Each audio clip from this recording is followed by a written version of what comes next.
हमारी समस्या यह है कि हम सीधे 7,000 वर्ष पूर्व के इतिहास में लौट जाते हैं, उदाहरण वहीं से उठाते हैं, आदर्श वैसा ही चाहते हैं, किंतु ठहर कर यह नहीं देखते कि उस कालखंड में भी कोई देवी जैसी स्त्री हर ली गई थी।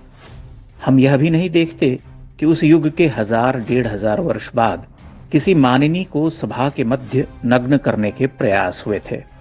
दंडित करना और अपमान के लिए युद्ध लड़ना एक भिन्न पक्ष है।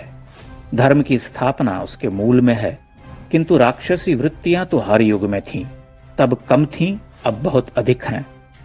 अब हमें इस बारे में विचार करना चाहिए कि रामायण काल और महाभारत काल के बाद भारत में क्या हुआ।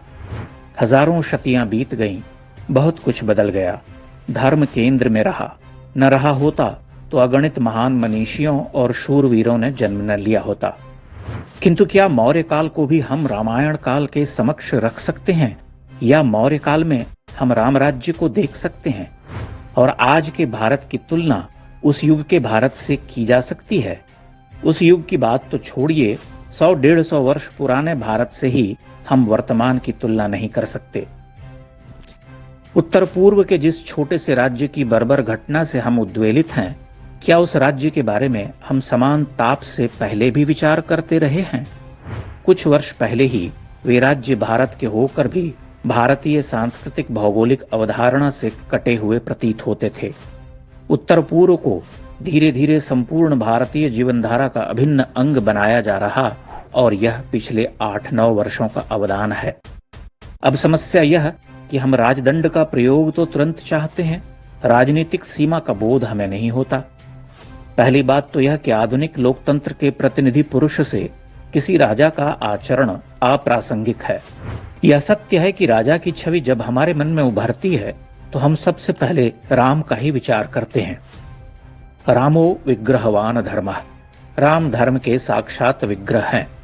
किंतु हम भूल जाते हैं कि यह राम राज्य नहीं है, राम राज्य नहीं हो सकता। वह एक बार हुआ, यहां तक कि पिछले 7,000 वर्ष के इतिहास में दूसरे राम राज्य का उदाहरण हमें नहीं मिलता। तब हम विकट स्वार्थ में डूबे समाज, जिसकी जात पात की गांठें अब तक खुली नहीं, उसके लिए राम राज्य की कल्पना कैसे करते हैं? एक चुनाव जीतने में हमारी नसें ढीली पड़ जाती हैं। हमें स्पष्टतः यही समझ में नहीं आता कि किसे चुने, जबकि चुनाव में कोई विकल्प ही नहीं है। फिर भी हम कठिनाई से जीतते हैं। उत्तर प्रदेश का पिछला विधानसभा चुनाव उठाकर देख लीजिए, जबकि योगी आदित्यनाथ सर्वप्रिय हिंदू नेता हैं। आप ध्यान से देखें तो एक समय में कांग्रेसी प्रभुत्व और विकल्पहीनता के युग के बाद भारत में लोकतंत्र की लड़ाई भीषण हो गई। बहुमत तो बहुत दूर की बात थी। जिस कांग्रेस ने 5-6 दशकों तक देश को चलाया और हमारे माई बाप बनकर रहे, उसका ही आधार जाता रहा। जात पात और क्षुद्र स्वार्थ के नाम पर क्षेत्रीय दलों का उभार हुआ। ये उत्तर से दक्षिण और पूर्व से पश्चिम तक पसर गए। इन्होंने कांग्रेस से राजनीति सीखी। धीरे धीरे उस राजनीति को कांग्रेस की नीचता से भी नीचे ले गए। खानदानी पार्टी चलाने वालों ने भारत को कितने टुकड़ों में बांट दिया। तब नरेंद्र मोदी का अभ्युदय हुआ। मोदी का उभार स्वप्न सरीखा लगता है। मोदी ने उत्तर प्रदेश और बिहार जैसे घोर जातिवादी राजनीति करने वाले राज्यों की पारंपरिक राजनीति तक को तोड़ दिया। वे दूसरी बार जीते। अब तीसरी लड़ाई होनी है। निर्णायक समर होने वाला है। सारी नकारात्मक शक्तियां जुट गई हैं। देश को जात पात, जनजाति और धर्म के संघर्ष में झोंककर तबाह करने की योजना गति पकड़ रही है। नरेंद्र मोदी एक शक्तिशाली नेता हैं, किंतु उन्हें अभी राजनीतिक स्वार्थ समर को जीतने में पूरी सफलता नहीं मिली है। दक्षिण भारत लगभग अविजित है। कर्नाटक कुछ हद तक विजित कहा जा सकता है। बंगाल में भीषण चुनौतियां हैं। उत्तर पूर्व को उन्होंने बहुत हद तक साध लिया है। लेकिन पिछले कांग्रेसी राज में जो वहां की सांस्कृतिक और जातिगत पहचान थी, उसे बहुत हद तक भ्रष्ट कर दिया गया। यह उसी का उभार है। वहां के स्थानीय संकट अलग हैं। चीन म्यांमार के अपने घृणित स्वार्थ हैं। ऊपर से देश तोड़क शक्तियां सक्रिय हैं। ताजा घटना जीवंत प्रमाण है, जहां हिंदुओं पर हुए अत्याचार को पूरी तरह से गौण कर केवल इस घटना का ढोल पीटा जा रहा। राम राज्य लाओ। क्या वर्तमान परिस्थितियों में वह संभव है? कर्नाटक में मुफ्तखोरों ने बीजेपी को सत्ता से हटा दिया।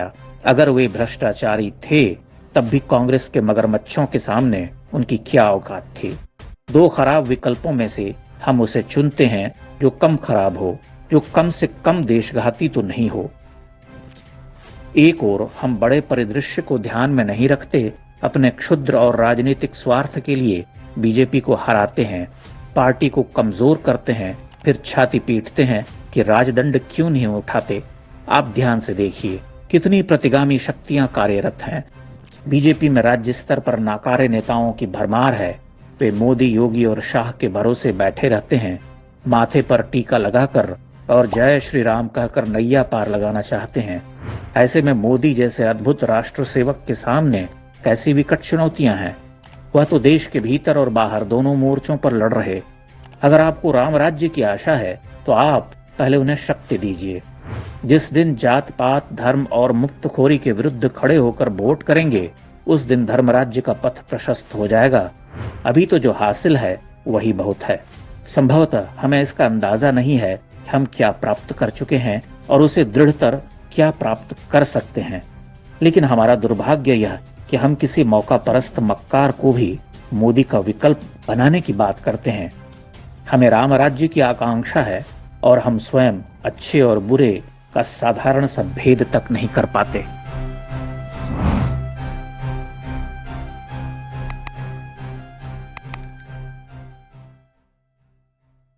इंडेक्स ऑनलाइन के वीडियो समाज को समर्पित हैं। आप इनको डाउनलोड करके जैसे चाहे वैसे प्रयोग कर सकते हैं। चाहे तो आप हमारे टेलीग्राम चैनल से जुड़ सकते हैं। वहां सारे नए पुराने वीडियो आपको मिल जाएंगे। हमारे सोशल मीडिया लिंक हर वीडियो के डिस्क्रिप्शन में होते हैं। हमारा एकमात्र उद्देश्य हिंदू समाज को जागृत और एकजुट करना है। इसमें सहभागी बने। धन्यवाद।